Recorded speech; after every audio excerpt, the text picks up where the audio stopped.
O corpo pode se tornar um ponto de acesso para o domínio do ser. Vamos nos deter mais profundamente nisso agora. Água? O que você quer dizer com isso? Não estou entendendo nada. É o que um peixe diria se tivesse uma mente humana. Por favor, pare de tentar entender o ser.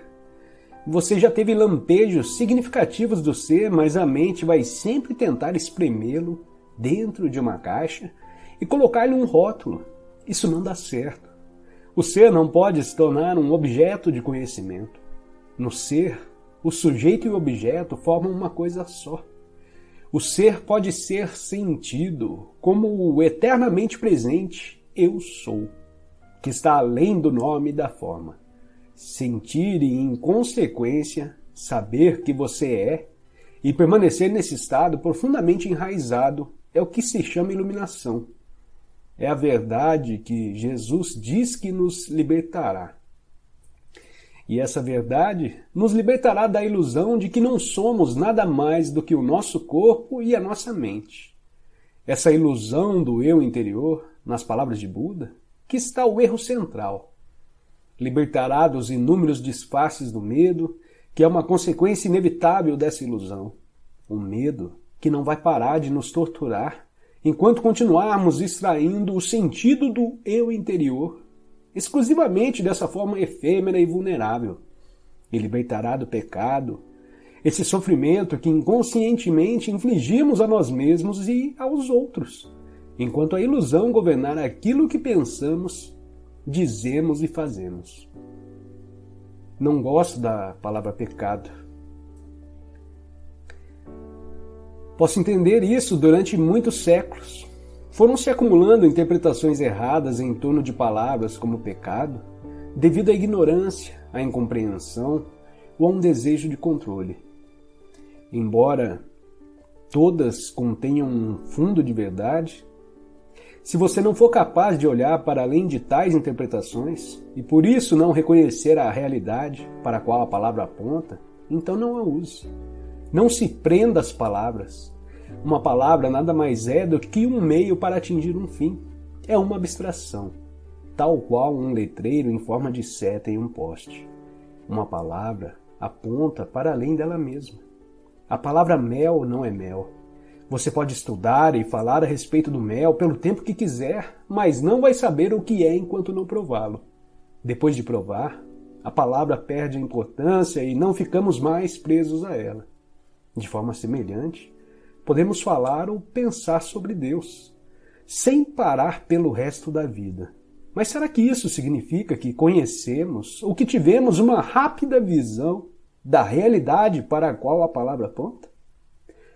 Ela não passa de um apego obsessivo a um letreiro no poste, um ídolo mental. O contrário também acontece.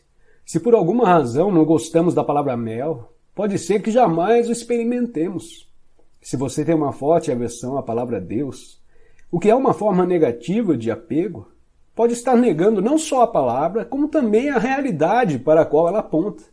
Você estará se privando da possibilidade de vivenciar essa realidade.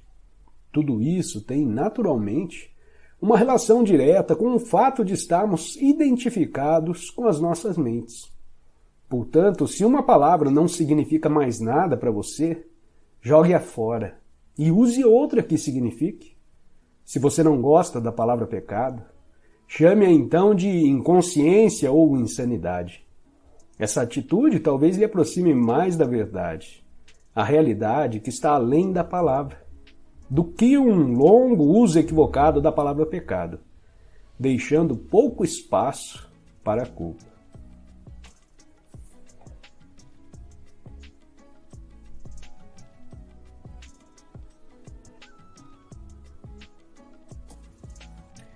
Muitas das assim chamadas coisas más que nos acontecem na vida são devidas à inconsciência.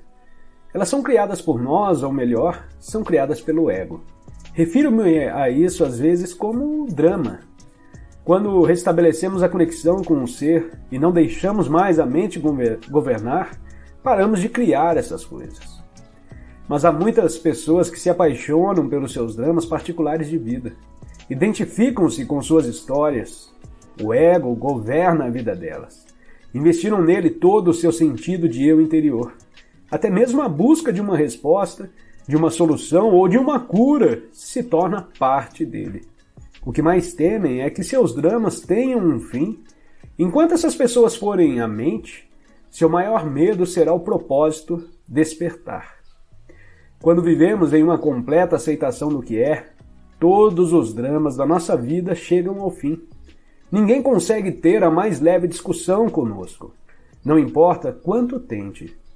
Não se pode discutir com alguém completamente consciente. Uma discussão implica uma identificação com a mente e uma determinada posição mental, tal como resistência e reação às posições da outra pessoa. O resultado é que as polaridades opostas ficam mutuamente energizadas. Esses são os mecanismos da inconsciência.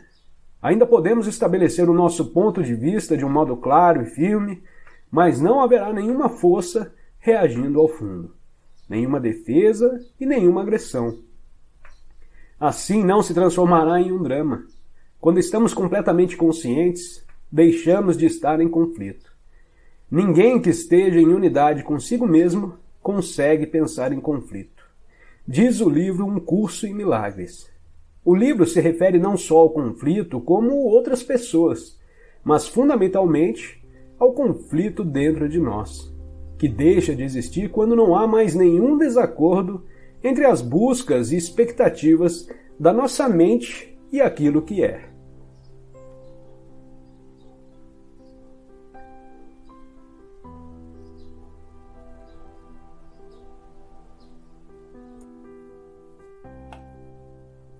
Faça o que você tem de fazer.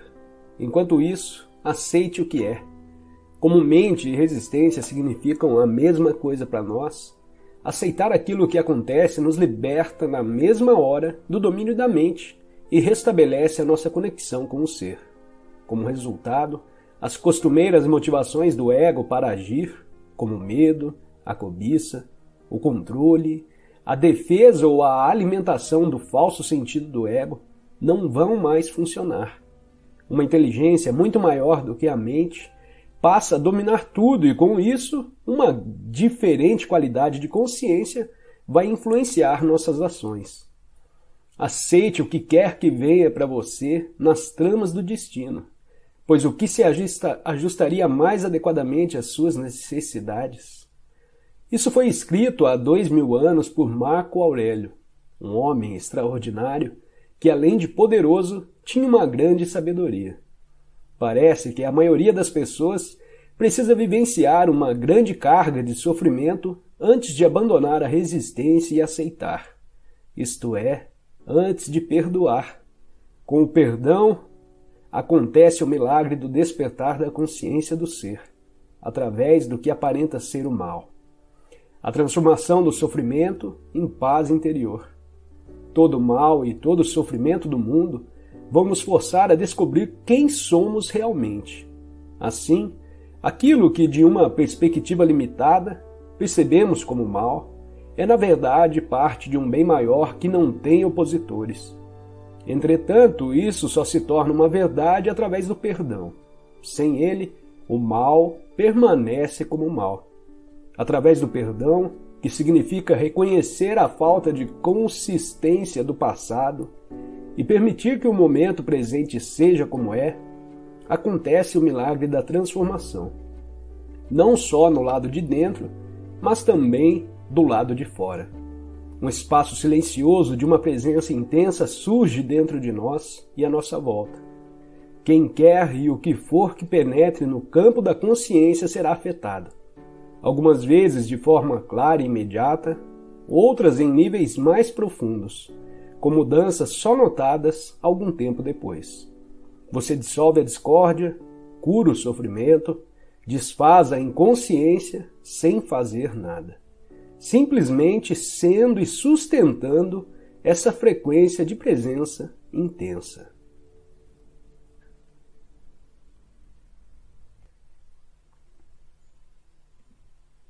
Não resistência não significa necessariamente não fazer nada. Significa que qualquer fazer se torna não reação. Lembre-se da profunda sabedoria implícita na prática das artes marciais orientais. Não ofereça resistência à força opositora. Submeta-se para superá-la. Tendo estabelecido isso, não fazer nada, quando estamos em um estado de intensa presença, é um poderoso transformador e curador de situações e de pessoas. No taoísmo, existe a expressão Wu Wei, que é comumente traduzida por atividade sem ação, ou sentar-se silenciosamente sem fazer nada.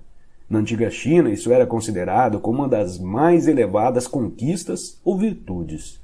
É radicalmente diferente da inatividade no estado comum da consciência, ou melhor, da inconsciência, que tem raízes no medo, na indolência ou na indecisão. O verdadeiro fazer nada implica uma não resistência interior e um intenso estado de alerta. Por outro lado, caso haja necessidade de ação, você não vai mais reagir a partir da sua mente condicionada, mas vai responder a uma situação com a sua presença consciente. Nesse estado, a mente é livre de conceitos, incluindo o conceito da não-violência. Então, quem pode prever o que você vai fazer? O ego acredita que a nossa força reside em nossa resistência, quando na verdade a resistência nos separa do ser. O único lugar de força verdadeira, a resistência é a fraqueza e o medo disfarçados de força. O que o ego vê como fraqueza é o ser em sua pureza, inocência e poder. O que ele vê como força é fraqueza.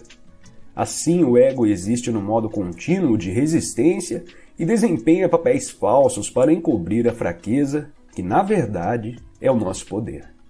Até que haja entrega, a representação inconsciente de determinados papéis se constitui em grande parte da interação humana. Na entrega, não mais precisamos das defesas do ego e das falsas máscaras. Passamos a ser muito simples, muito reais. Isso é perigoso, diz o ego. Você vai se machucar, vai ficar vulnerável. O ego não sabe, é claro, que somente quando deixamos de resistir, quando nos tornamos vulneráveis, é que podemos descobrir a nossa verdadeira e fundamental invulnerabilidade. Nessa questão de violência, que eu posso compartilhar com vocês aqui, é um exemplo que o mundo inteiro conhece, né? Eu acho que é meio pesado de falar, principalmente na questão de violência, mas em questão de entrega, eu acho que não teve entrega maior, que seria o exemplo de Cristo, né? Às vezes a gente está numa... Eu acho que realmente é um exemplo honesto e real. Porque, vou te dar um exemplo, se você está numa discussão tal, e, sei lá, surge uma briga, o que for, você vai ser agredido, sei lá, não sei. Imagine a condição aí que você quiser. E você ser capaz de se entregar à situação, à condição. Você seria capaz, né, de se entregar, mas não aquela entrega falsa, uma entrega consciente, que você estaria ali só revidando para defender o seu ego, o seu orgulho, né? Porque, principalmente, se você é homem, né? Ao menos na minha época era assim, apanhou na rua, apanha em casa, vira homem, não sei o quê, homem não chore, homem bababá, homem bebê. Então a gente fica carregando essas coisas pro resto da vida. Então, se chegar numa condição de luta, por exemplo, e falar assim, se eu revidar para esse cara aí, eu vou estar... Você tem que ser honesto. Se você tiver que revidar, revide, mas não espere os louros da vitória, né? Porque é exatamente isso que o ego quer. Se você revidar, esteja consciente que não é por reforçar essa identidade mental do ego aí. Esteja consciente que você revidou para salvar sua experiência de vida, sei lá, alguma coisa assim, para sobreviver mais um dia, sei lá. Mas eu acho que o maior exemplo realmente é Cristo, né? Se você botar as condições que ele passou, tudo que ele passou e a entrega que ele teve que fazer, eu acho que não há entrega maior do que isso. É um grande arquétipo, né? Se você levar Cristo como um arquétipo, meu pai, imagina o tanto de entrega, essas entregas que a gente tem que fazer em discussões em briguinhas dentro de casa, porque esposa isso, porque filho aquilo, porque sogra aquele outro, e mãe e tal, e bebê. Essas entregas aí se tornam piadas, né? Se tornam muito mais fáceis de ser concluídas. Né? Que possamos observar esse arquétipo de Cristo, esse exemplo de entrega e praticar um pouquinho mais de entrega na nossa vida. Valeu, um grande abraço a todos, até mais, tchau, tchau.